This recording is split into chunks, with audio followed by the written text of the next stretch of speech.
All right, what's going on, everyone? Philly Insider Podcast. Hunter Low here with Nate Tusing, and today we're interviewing Anthony Solometo, 6'5", left-handed pitcher from Bishop Eustice. He's a local kid, and MLB.com 17th ranked draft prospect right now. UNC commitment. Hey, congratulations for all that you've accomplished so far for getting to this point. It's something special to see all you guys being here, and thanks for this opportunity, man. We appreciate you, and just tell us how you're doing, bro.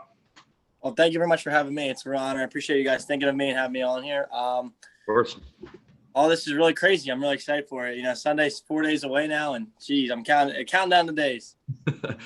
Yeah, I can imagine the nerves are flowing right now. So, just a little get to know you question to start, man. We got to know, like, what's the best relay activity you've done during your baseball career? Because this is something that me and Nate played for a while, so it's tough to keep yourself entertained during rain delays.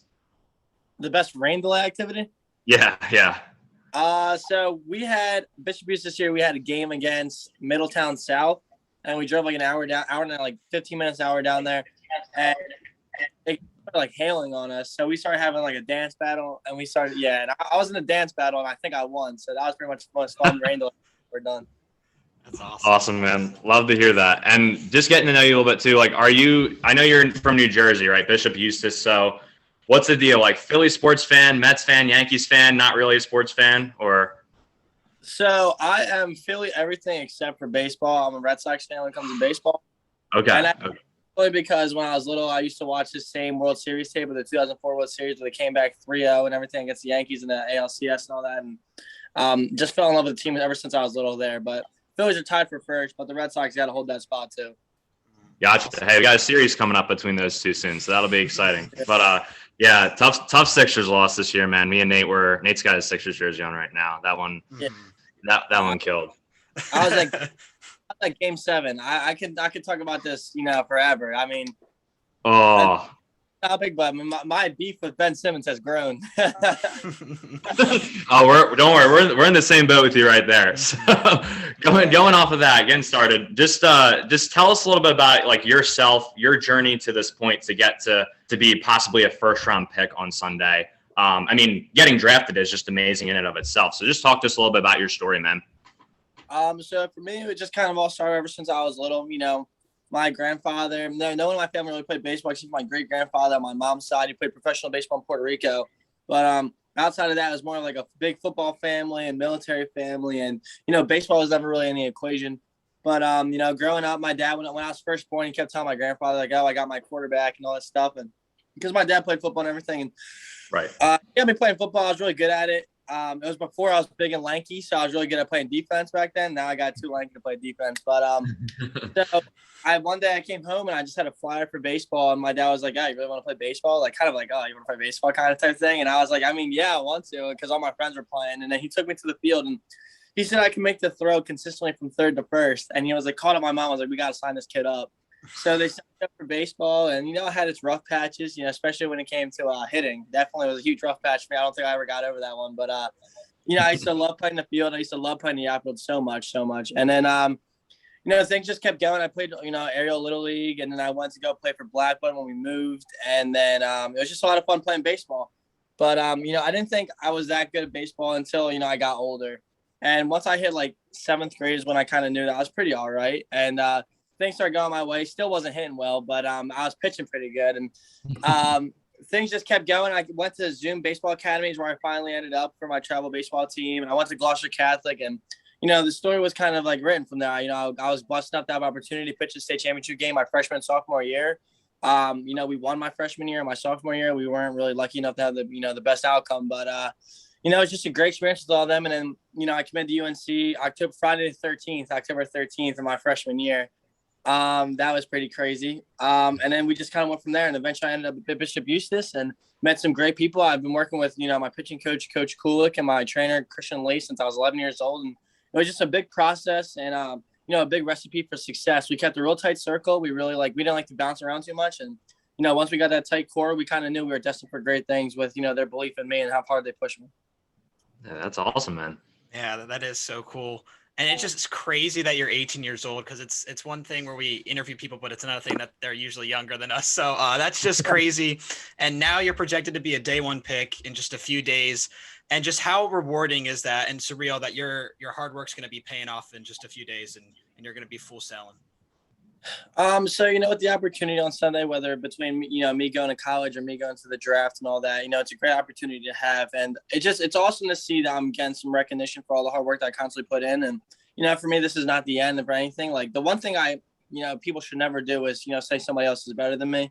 And that's like the main thing in my life that pushes me to have somebody else say that, have people tell me that this person's better than me, or me feel like, I don't necessarily get like all the love and everything that I have for all the hard work I put in. It's just another motivating factor. I'm not going to stop until I'm number one on everything. So the fact that that people don't think I'm number one in this draft is something that's going to push me to move on in the future and just make sure I keep being the best player I can possibly be every single day. That's awesome. That's such a great mindset to have. That's that Mamba mentality you have, and that's awesome. Well, we have one thing to talk about, the elephant in the room. COVID-19 disrupted the last few seasons, and it made things really difficult. So how challenging was it to lose games due to that, and just dealing with that whole season of trouble and confusion? I think COVID did a lot more damage than people can really see, and I say that in the sense where it really stunk not being able to play these games. I really missed out on a great season. I think that was my initial transfer year, and our team we had with Chuck and Chase and Nick Senior and all them would have been an amazing team, but unfortunately that didn't happen. But we had our last dance, which was awesome. It kind of saved the day for all of us. And I was blessed enough to have a lot of summer tournaments to go to when it came to area code and East Coast Pro and that, program 15 event, a Future Star Series in Fenway, and all that stuff was just so amazing. But just losing the season, I think it did it did a lot of different things. It kept me from playing the game that I love and every other baseball player's, dream game. And, that really stunk. But I think it kind of hurt a lot of pitchers this year in the sense where I've been seeing, God forbid, knock on wood, God bless, I was stayed safe from this, but there's a lot of pitchers that are popping up all around the place, whether it be in major leagues, minors, local and me, or all across the globe. But there's a lot of injuries to the arm and everything. And it's because pitchers didn't have to pitch to this max amount of pitches. They weren't throwing 90 pitches every once a week. They're probably throwing bullpens, maintenance bullpens. Even on these tournaments that I went to, I was only throwing 30 pitches maximum. And it's not healthy for the arm to take that long break from not having to compete with 90 plus pitches and then go into a whole season where you're expected to do that from day one. And, I think that's where it kind of really hurt the game of baseball in the sense where, yes, we didn't get a season last year, which really stunk, but people going on progressing in the future, it really didn't help them from a standpoint of their arm and their health. Yeah, that's definitely tough. And I think a lot of people didn't really see the behind the scenes, struggles that pitchers and baseball players really had. But let's talk about your pitching. Everybody's got some stuff going for them. Some people have a really, good fastball, some killer curves. What would you feel is, your play style and your biggest strengths, whether that's velocity, command, movement, stuff like that? I say my biggest strengths are command and movement. Velocity is there, that's where it needs to be, and it'll progress over time. But I think that, the one thing that me and my dad always focused on was making sure we weren't just a big velocity guy. The one thing we wanted to do is be Maddox and all that stuff, and just learn how to combine, velocity power pitching with finesse pitching, almost, and junk ball pitching. And, once you marry those together, we always said that was a recipe for greatness. And that was a big thing. I always just work on command control. And then, I was blessed enough to have the natural ability to make my pitches move a lot. My two seams, my favorite pitch and my best pitch, it's more of a sinker that cuts into a lefty and down. And that was just a great effective pitch for me. And then now we have a new slider, which comes across more of a white ball slider with big depth and big drop to it. And, I think those are my two best pitches. But with my four seam and my changeup, four seam, be able to put that up, down, left, right, and my changeup, which is progressing a lot to keep hitters off balance. I just think it's a good combination with the location of it to be really effective at any level. That's awesome. Yeah, definitely. And then going off of that, just your play style and all that, you just talked a lot about your three pitches and your pitch arsenal. So you kind of actually answer our next question. So I'll go on to the next one. Talking about your mechanics and everything. Obviously, scouts have said, you have a high leg kick and kind of that funky delivery too. I watched a little bit of it. Like I said to you, we watched some tape of you, and I've heard the Madison Bumgarner comps, the Mackenzie Gore comps and all that. So lefties definitely have different deliveries, it seems like a lot of these days. But talk to us a little bit about your motion and delivery, where that came from, and also just the significance of the deception that comes with that. Because obviously, even in the majors, I saw the other day in a Phillies game, just some pitchers tipping their pitches too. It's even a problem up there. But the fact that you're able to still have that deception even at your age is pretty impressive. Thank you very much. There was a video that someone posted yesterday on Twitter. It was like a side by side of me and Madison Bumgarner, and it like minus all the extra stuff that I do, it's pretty similar. It's pretty crazy to see, but Yeah. like my form stuff and the deceptiveness, I think it, with my, lanky arms and everything like that, and to have a lot of moving factors, but at the same time be able to make it look like almost like an art, almost like it's a type of ballet dance, keeping everything in sequence. And, that once I get it all to click, which I've worked on so much my entire life, I think it's, one of the hardest things to hit is because it looks like it's coming all the way out here. You can't even see the ball. It's hiding. You see it behind my back, you flash it for a second and then it's gone. And if you're a lefty, I think that's really horrible to see because the hand looks like it's coming behind you. And I think if you're a righty, it's really hard to see because it looks like everything's going to be away. But then if I hit you inside, you're not going to expect it. It almost looks like it's going to hit you. And I think a lot of that stuff kind of makes me who I am. And I love being this funky lefty. It's the craziest thing. Everyone's like, when they think of me, they think of funky. And, and I think that's awesome. And I just think the ability to keep hitters really off balance and definitely be uncomfortable with that, because I know that when I hit, I was always uncomfortable, and that didn't really give me success. So I think a lot of these guys, if they're feeling uncomfortable in there, it's not going to give them much success. And, I like everything. I work so much to make it repeatable and easy so that this way, people don't question about, oh, can you repeat it? Because I've worked so much on it that it's just second nature to me. Mm-hmm. And you kind of already touched on this a bit, with your coaches, with your trainer and your pitching coach, and, kind of what's some of the biggest things that they've taught you, whether it's like a mechanical, mental thing, something like that? Well, with my trainer, he kind of taught me how to, become a complete athlete. He taught me how to, create meal preps, how to eat and when in accordance with my workouts, how to schedule the two together, how to make sure that I'm living the best life off the field to make myself perform the best on the field. And he kind of taught me like all the life skills I need to learn for being a professional. He taught me how to prepare every single day when it comes to, before pitching or when it comes to eating and all these other things. And he pretty much set me up with the proper routine to be successful. And then my pitching coach, he taught me, I can't even name enough mechanical stuff. He's taught me with everything. He's been there, guiding me. That's why we trust him for so long. He's done nothing but help me. And whether it keeps from keeping my, my weight back or to like embracing my true like lankiness and my arm slot to all these different, a variety of things. They both help me so much. And Cool especially helped me with a lot of mental things. He's a competitor himself, professional baseball. He definitely has the Mamba mentality, and it's done nothing but rub off on me. So they've done nothing but help me. Awesome. And so, sorry, last question for me, and then Hunter can take over. So, one person that I would watch on YouTube is Trevor Bauer, and he would do like vlogs before the game, and it's really interesting to see, the preparation that goes into a game. So tell us about your kind of like preparation and how important it is to have like a good mental state before each game. So for me, you can ask anybody that's played with me. They would kind of say that my routine's something to look at, and they said it's because I don't talk to anybody. Every other game that I'm not pitching, I'm real talkative. I'm always laughing, having a good time. But the days that I pitch, and it's not in a rude way, they just understand. I don't talk to anybody. I don't really talk to my coaches. I don't talk to my parents. The phone just stays in my room all day. It doesn't come with me anywhere. And I'm just solely focused on doing my job, and my job is to get outs and to make sure I put my team in the best possible position to win. So I'm just sitting there locked in, visualize success. That's a huge thing that Coach Cook taught me, is that visualizing success and putting positivity in the world breeds more positivity. So, think about all these factors and really focusing on how I can, think about how I can attack these hitters and really benefit my team. That's a huge part of it in the mental game. And going along with that, it takes me about 40 minutes to warm up.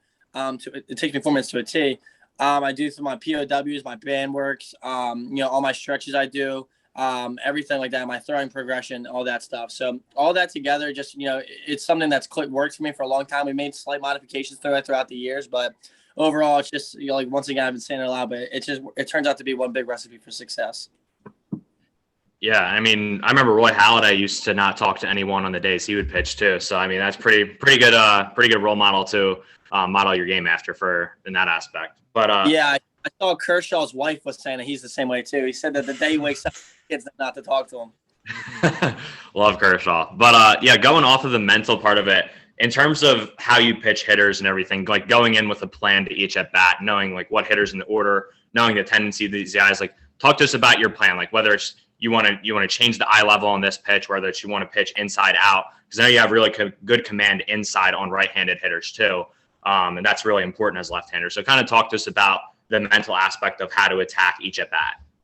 So, the big thing I want to do going into a game is try and hide pitches for as long as possible. And I mean that in the sense where maybe the first 2 innings, I'll throw my 4-seam and 2-seam as much as possible, and I'll try and sneak in a slider here and there. Then the third and fourth, I'll have my 4-seam, 2-seam, and then I'll throw the slider more. And then going into like the 5th, 6th, 7th, 8th, or well, 5th, 6th, 7th, but hopefully one day 8th, 9th. I mix in the changeup too. So this way, each time like, oh, he has that pitch too, and it's to find a way to keep the hitters off balance. But going into the game originally, it's just kind of focused on, during the season, it was focused on how me and Seabass know how to get batters out, and we would adapt as the game went on. So when it came to we would be really aggressive. We're always super aggressive. But then sometimes, let's say, if a guy got a hit off me, then it kind of turns into an ego thing for me. And I'm like, all right, well, I owe this guy something. And we'll try and overpower him there with good location and everything like that. And, if we see how a guy swings, some guys have real big loopy swings. We'll try and go high fastballs on him all the time, have him swinging underneath it, And if we're in definitely double play time with a runner on first, a lot of changeups will definitely get them to grow into that double play. So we just kind of learn, and me and Seabass just know each other so well that we knew exactly what pitch to go to. And he called me all off season, and I always laugh because we'll set up scenarios and bullpens, and I'll kind of look at Cole and I'm like, he's going to pick the right choice. He's going to know what I want, and he's going to put down the sign right away. And, we just get the work. So, knowing my catcher really helps me out a lot. We both know each other, but he calls all the pitches. I trust him. I don't really like to shake off because I trust him. We work so much together, but it's just all about learning each hitter as the game goes on. Yeah, definitely. I mean, I played catcher in high school, obviously on a much lower stage than you're playing at right now. But that pitcher catcher chemistry thing, just being a battery is so important going forward. So and it sounds like you've just got such a plan going into each at bat and just knowing what pitches to use, what situations to use them in. And then one other thing, you kind of answered it, but so you kind of see yourself as a starter at the next level or open to being a reliever? Definitely see myself as a starter. Gotcha. And one quick thing before Nate goes, I just noticed you got the baby poster right there in the background. Love that. I was gonna say that's a nice poster right there. You kind of touched upon Madison Bumgarner comparison. Is that someone you would say you model your play after, or is there someone else that you admire, in the MLB pitching, spectrum? So for me, I would like to say that my form is kind of a mix of Madison Bumgarner and Clayton Kershaw. I say Kershaw because of the way he lifts his hands over his head and everything like that when he lifts his arms, but everything else is Bumgarner. But I kind of pick and choose from a lot of different pitchers. Like my growing up was Pedro Martinez, so to watch the way that he pitched and that was just always a great art for me to watch. And I kind of learned things from him. Madison Bumgarner in the postseason, I remember rewatching all of his postseason stuff, and his cutter was super effective. So I added a cutter to my repertoire for a little bit. It was pretty effective, but we decided to save it for later in my career and all that stuff. But, it's just different things I like to pick up and see how pitchers attack hitters at the next level. And I just sign whoever's on the TV I can learn from, There's guys that like Carlos Rodon this year having a great season. And I watch the way that he attacks hitters and everything as a lefty. And just a lot of, you can watch just from watching baseball, I pick up a lot of different things. Yeah, definitely. I mean, for most of the Phillies bullpen pitchers, you probably shouldn't pick up much from them because they certainly aren't that good. But everybody else should be a good good role model. In your pitching career, who is the toughest hitter you'd say you face? Hunter and I being exempt, of course. For me, I face a lot of great hitters over the time, but my big thing is that everybody's faceless and people have put up some tough at bats, so I can't really give you one specific person. But there's definitely been a lot of tough battles out there, guys that's gotten the best for me, for that one day. But my goal is to make sure that never happens again. So I mean, there was a lot of great hitters. I faced a lot of great talent, and hopefully I continue to face great hitters. But there's just a lot of good players out there. There's nobody I can really name. Gotcha. I mean, it's just you're just pitching to a guy and you're striking him out. That's all that matters to you there. Yeah, I can say that one of the best hitters I've ever seen. I've never actually pitched against, so I never had the opportunity. But one of the best hitters I've seen is Joshua Baez. Take BP is it's like a light show. It's crazy. It's really fun to watch. That's cool, man. And you kind of touched about how you've gotten to this point where the draft is coming up, but you're like the journey's not over. And so getting into the big leagues, that's a big order. The minor leagues, college, it's all a big task, and it's a lot of hard work. So what's your kind of mentality as you're heading into either college baseball, starting your professional career, getting to that next step and just full send in it? So for me, in terms of the draft and in terms of college, it's kind of two different things. It's for the MLB sense, God bless I get drafted and everything. That's, that's the key. That's the key to unlock the door and finally get my dream. Like me getting drafted, it's not like, oh, thank God, I got drafted. Let me go relax now. this is the opportunity. This is the doorway to open me to allow me to be the greatest player of all time, which is what my goal is. And, I think if you don't have that as your goal, then you're not doing things the right way, because my goal is to be the best of all time, not just the best pitcher, the best player of all time. And I just really want people to know that. And having this opportunity open for me, like, now I can go all out. Like, I've been going out all out for so long, but now I can go from, instead of going 120%, I can go 200% now, 1,000,000%. Anything nonstop, nothing will stop me except for injury. God bless. Hopefully I never have to run into that. But that's the only thing that'll be able to stop me once this door's open for me. And when it comes to college, it will be more of like kind of like I don't know how to put this in a nice way, but kind of like rub it in your face type of thing. If I go down the college route, it's supposed to be like, okay, well, I'm here to prove that I should have gone way higher than I did.